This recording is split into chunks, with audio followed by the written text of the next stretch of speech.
Саламатсыздар, урматтуу туугандар, жактырыңыздар.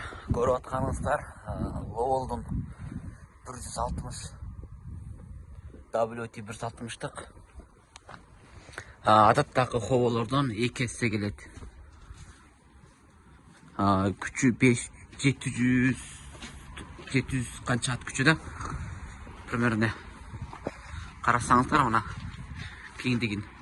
Мына 2 машинанын кеңдигиндей чыгат да. Мынандай адаттагы хоболордон мындан 2 эсе келет туурасы. Бул көмүр кандарына иштей турган машиналар. Адаттагы силер көрүп аткандай хобонун дөңгөлөк тургандай чыгат го. Бунукун карасаңыздар андай чыгат. Экөөнүн дөңгөлөгүн салыштырсаңар. Ушундай күчтүү кен көмүр кандарын иштетем дегендер болсоңор байлансаңар болот. 50-60 мына бул арткысы 2 дөңгөлөктүн оорлук көтөрүмдүүлүгү 60 тонна. Анан кийин алдыныкы 30 тонна. Анан кийин буга чыга турган болсок, мынакей туугандар. Ушундай да.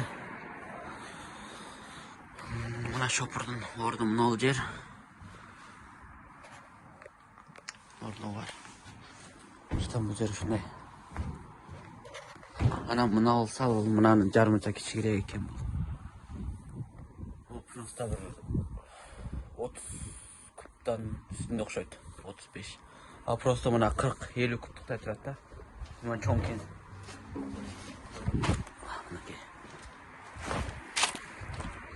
Мына бул Шүгөңдүккө, мына бул Волвонуку, Ловолдукка.